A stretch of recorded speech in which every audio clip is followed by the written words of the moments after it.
Assalamu alaikum dear students. I hope all of you fine. I am your biology instructor Dr. Mohammad Jamshed at ICO. Dear students, आज का जो lecture है इतना important और interesting है because इस lecture के अंदर हम लोगों ने डिस्कस करना है फर्स्ट ईयर बियोलॉजी के पेपर स्कीम को प्लस हम एक ब्रीफ इंट्रोडक्शन करेंगे एसएलओ बेस्ड एग्जाम्स का। डियर स्टूडेंट्स, हमारे पास एसएलओ बेस्ड एग्जाम्स क्या हैं? एसएलओ का मतलब है स्टूडेंट लर्निंग आउटकम। बेटा हमारे पास रट्टे सिस्टम से छुटकारा पाने के लिए और बेहतर तौर पर एजुकेशन सिस्टम को इंप्रूव करने के लिए बेटा हमारे पास ये मुतारिफ करवाई गई है, इंट्रोड्यूस करवाई गई है। तो आज हम इसका एक ब्रीफ इंट्रोडक्शन करते हैं। एसएलओ स्टूडेंट लर्निंग आउटकम जो एग्जाम्स होंगे, अगर एक स्टूडेंट एसएलओ बेस्ड एग्जाम्स के तहत अपनी प्रिपरेशन करता है तो आफ्टर द एग्जाम उसे क्या फायदा होंगे या हमारे पास एसएलओ बेस्ड एग्जाम्स के क्या फायदे होने वाले हैं उससे हम एक दफा देख लेते हैं। बेटा अगर एक स्टूडेंट एसएलओ बेस्ड एग्जाम्स के तहत पढ़ेगा, अपनी प्रिपरेशन करेगा, अपने नॉलेज को अंडरस्टैंड करेगा और उसे अप्लाई करने के काबिल हो जाएगा, देन उसके जो कांसेप्ट्स होंगे वो बिल्कुल क्रिस्टल क्लियर कांसेप्ट्स होंगे, वो हर चीज को समझ कर पढ़ेगा। सेकंडली बेटा हमारे पास वो जो नॉलेज गेन करेगा थ्रू आउट द सेशन, उसमें बेटा हमारे पास उसे कंप्लीट अंडरस्टैंडिंग होगी और उसकी एफएससी बहुत ज्यादा स्ट्रेंथन हो जाएगी।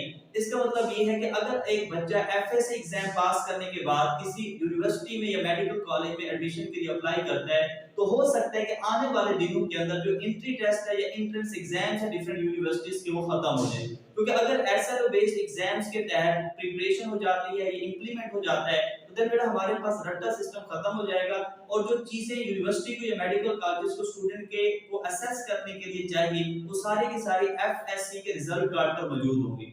तो डियर स्टूडेंट्स, अगर एसएलओ बेस्ड एग्जाम्स होते हैं हो सकता है कि इन कमिंग, ठीक है, हमारे पास जो कमिंग ईयर आ रहा है, ठीक है, जो कमिंग एग्जाम्स हैं और मोस्ट प्रोबेबली फर्स्ट ईयर के जो एग्जाम्स है वहां से एसएलओ बेस्ड एग्जाम्स को इंप्लीमेंट किया जाए और after that SLO based exams there will be no need of entrance exam in different universities बेटा। अब देखो बेटा हमारे पास एफएससी पेपर पैटर्न को हम थोड़ा देख लेते हैं। देखिए जो हमारे पास फर्स्ट ईयर बियोलॉजी का जो टोटल मार्क्स है, ठीक है, वो है 85। अब उसमें बेटा हमारे पास 20% एमसीक्यूज होते हैं, 50% शॉर्ट क्वेश्चंस हैं और 30% बेटा आपके पास लॉन्ग क्वेश्चंस हैं।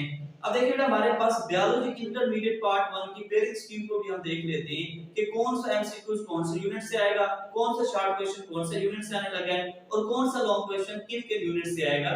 तो आपका क्वेश्चन नंबर 1 होता है एमसीक्यूज का। टोटल जो एमसीक्यूज होते हैं वो 17 होते हैं।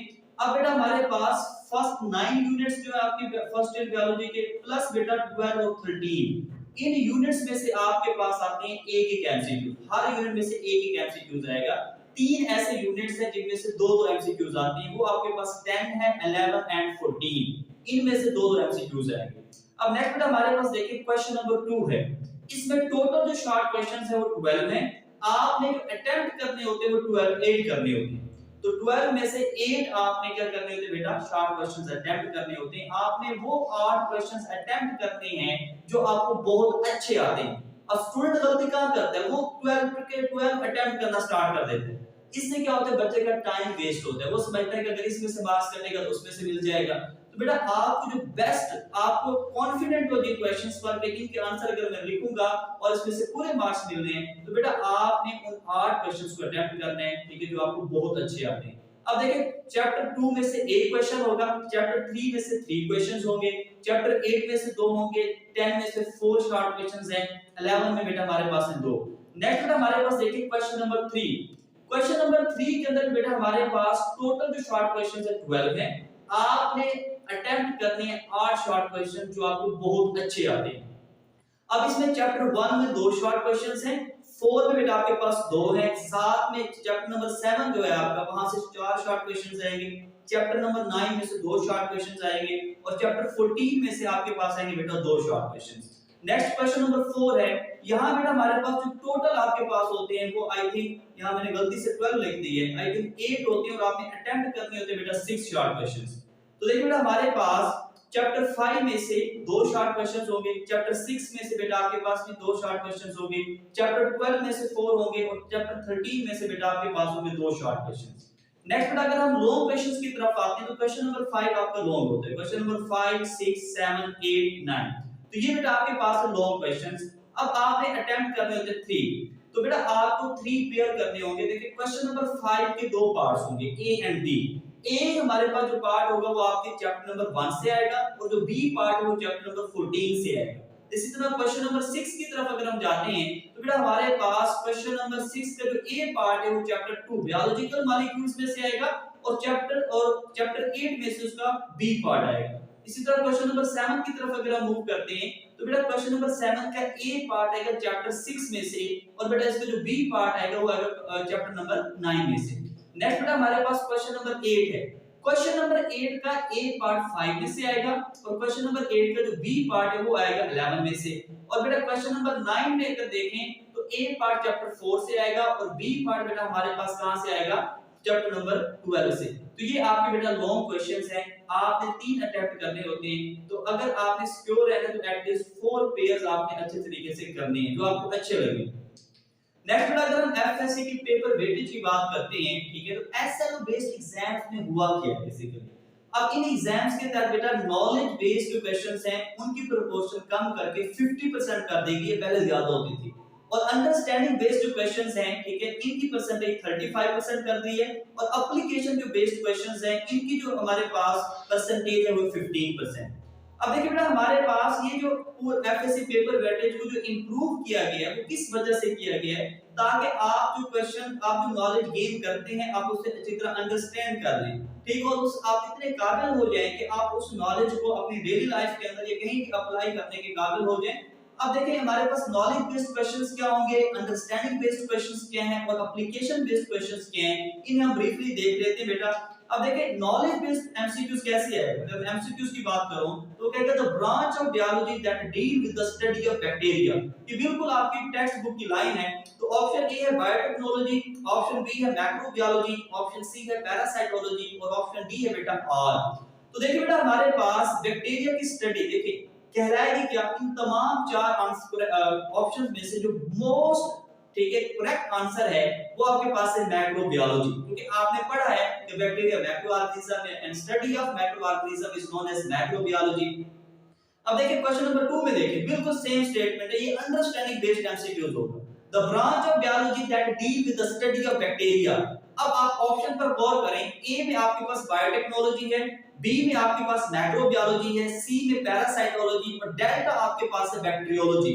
देखिए जो स्टूडेंट्स जस्ट बुक की लाइन को मतलब याद करेंगे वो तो मतलब फौरन टिक करेंगे मैक्रोबायोलॉजी में, जैसे कि हमने पहले क्वेश्चन में किया है। लेकिन बेटा डेल्टा में देखें बैक्टीरियोलॉजी भी गिवन है, तो मैक्रोबायोलॉजी के अंदर वायरस की स्टडी भी आ जाती है, मैक्रोबायोलॉजी के अंदर पैरासाइट्स की स्टडी भी आ जाती है, प्रोटोजोन्स जो है बेटा, ठीक है, उनकी स्टडी भी आ जाती है और साथ साथ बैक्टीरिया की स्टडी भी आ जाती है। तो ये जो सारी चीजें मैक्रोबायोलॉजी के अंदर मौजूद है। लेकिन अगर हमारे पास मोस्ट स्पेसिफिक कर दिए गए बैक्टीरियोलॉजी, तो बैक्टीरियोलॉजी के अंदर बेटा आपको जस्ट बैक्टीरिया को स्टडी करेंगे, वायरस को स्टडी नहीं कर सकता। तो ये हमारे पास अंडरस्टैंडिंग बेस्ड एमसीक्यूज है। तो हमारा जो करेक्ट आंसर होगा वो क्या होगा बेटा, बैक्टीरियोलॉजी होगा। नेक्स्ट बेटा अगर हम एप्लीकेशन बेस्ड एमसीक्यूज की बात करें तो देखिए हमारे पास ऑलमोस्ट सेम स्टेटमेंट है, the branch of biology that deal with the study of bacteria to produce aspartame. अब कहते हैं कि आपने बैक्टीरिया को क्या किया, लिया, प्रोसेस एस्पर्टाम पैदा कराया। अगर इसको स्टडी करते हैं बेटा तो ये क्या कहलाएगा, देखिए ऑप्शन ए है बायोटेक्नोलॉजी, बी है मैक्रोबायोलॉजी, सी है पैरासाइटोलॉजी, डेल्टा बैक्टीरियोलॉजी। अगर जिनको सिर्फ रट्टा होगा तो वो जस्ट क्लिक करेंगे किस चीज पर बेटा, मैक्रोबायोलॉजी पर, ठीक है, या बैक्टीरियोलॉजी पर। अब जिन्होंने अच्छे से पढ़ा होगा, जिनको अप्लाई करना आते नॉलेज, जिन्होंने कांसेप्ट को बिल्ड किया होगा, तो वो थोड़ा सोचेंगे। देखिए आप बैक्टीरिया को इस्तेमाल करें एस्पर्टाम पैदा करने के लिए। अब जो एस्पर्टाम है बेटा ये क्या है, ये बेटा आपके पास नॉन सैकराइड स्वीटनर है। मतलब वो पेशेंट जो डायबिटिक होते हैं, जो मीठा खाना चाहते हैं लेकिन खा नहीं सकते कि ब्लड शुगर लेवल बढ़ जाएगा, तो बेटा अपने मीठे की कमी को पूरा करने के लिए एस्पर्टाम यूज करते हैं। एस्पर्टाम नॉन कार्बोहाइड्रेट आपकी बॉडी में जाएगा, आपको टेस्ट देगा, स्वीट मीठा टेस्ट देगा, लेकिन आपके ब्लड ग्लूकोज लेवल को बढ़ाएगा नहीं। तो आप यहाँ बैक्टीरिया को इस्तेमाल करें for the purpose of Mankind, for the useful, ठीक है, आप यूजफुल प्रोडक्ट बना रहे हैं, ठीक है, इंसान के लिए। तो आपने बायोटेक्नोलॉजी के अंदर पढ़ा है कि अगर आप अप्लाई करते हैं नॉलेज को for the welfare of mankind, this is known as biotechnology. तो यहाँ बैक्टीरिया को एक लिविंग सिस्टम को अप्लाई कर रहे हैं, ठीक है, इस्तेमाल कर रहे हैं एक ऐसे यूजफुल प्रोडक्ट बनाने के लिए जो इंसान के काम आना है। तो बेटा हमारे पास करेक्ट आंसर क्या होगा बेटा, बायोटेक्नोलॉजी होगा।